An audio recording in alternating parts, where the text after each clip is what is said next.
Welcome back to another NBA video here on the Basketball Zone Cowbell Kingdom YouTube channel. I'm your host, Leo Bias.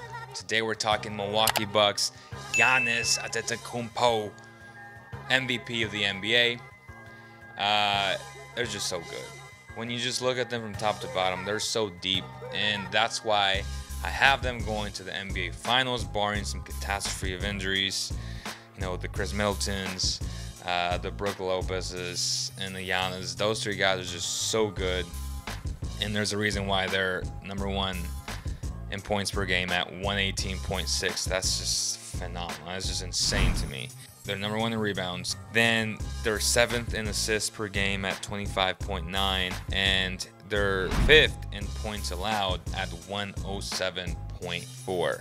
Again, anytime you have 12 losses, you're going to rank in the top 10 in most categories, especially in the key categories. When Giannis is averaging 29.6 points a game, and according to a lot of his haters, he doesn't have a jump shot. Can you imagine if he did have a jump shot? He'd be averaging 35 points a game. Hey, let's just be honest. He's just unstoppable as it is. And can he be stopped? Sure. Has he been stopped? Absolutely. He also ran into Kawhi Leonard, and they could have easily won that game. Like, if they win that game 3 in overtime, they were going to win championship last year. Like, they would have beaten the Warriors the same way the Raptors beat the Warriors. Make no mistake about it. Big moments where the Bucks are inexperienced. Giannis is hungry. I mean, this dude is just a monster. This is a guy you build in a lab, right? Where you give him that personality trait of being a dog, of playing with a chip on his shoulder, and then just having these freakish athletic abilities to do what he does on the floor, handle the ball the way he does. His vision is getting a lot better. He's just so good. He's averaging 1 block a game, 1 steal, 5.8 assists, which is essentially 6 assists a game, 13.7 rebounds a game. This guy's a monster. There's just no other way of putting it. This guy is a monster. Brook Lopez at averaging 2.4 blocks a game. Big time. I mean, Brook Lopez is one of the best defensive players, but the problem is he won't get much recognition, is that he has a better defensive player than Giannis, because Giannis makes things, everything. He just makes things go. Like, the perimeter defense is so good because of him. And they have great weapons, right? Eric Bledsoe, great defender. George Hill, pesky defender. Dante DiVincenzo, very, very good shooter. Solid defender. Kyle Korver, awful defender, but he's a capable shooter still at this point of his career. Robin Lopez, a nice backup. Pat Connaughton, solid defender, solid player. And the fact that they signed the Marvin Williams, which could come into play. He could come into play. I just like the roster.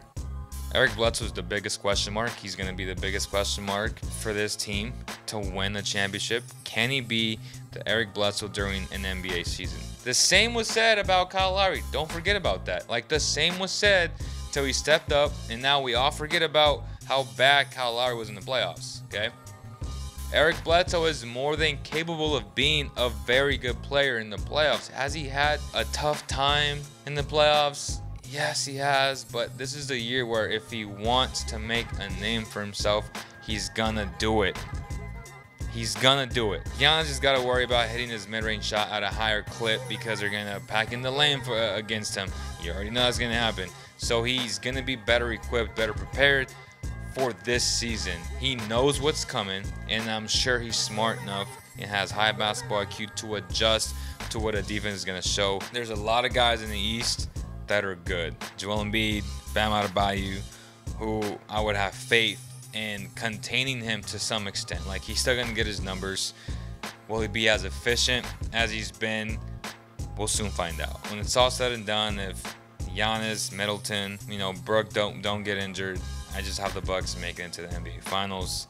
Chris Middleton, again, averaging 21.1 points a game, 6.2 rebounds a game. He's solid. He's one of the most underrated players in the NBA. All right, let me take that back. One of the most underappreciated players, because he got paid as a star player. So he's not underrated because they know how valuable he is to the team. So underappreciated is the better word for a Chris Middleton. That's what I think is going to happen. Again, the Sixers, if they're healthy, they could give them a run for their money. Like, they're very, very equipped to make a championship run. It's tough. But if I had to bet on it, I would have the Clippers and the Bucks in the NBA Finals. I don't know what would happen though in the finals. It'd be so tough. So many interesting matchups all across the board. It'd be so fun to watch.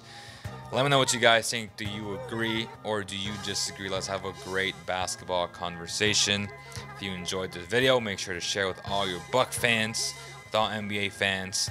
Hit that like button, share, subscribe, all those good things. Thank you guys so much, and I'll see you on the next one.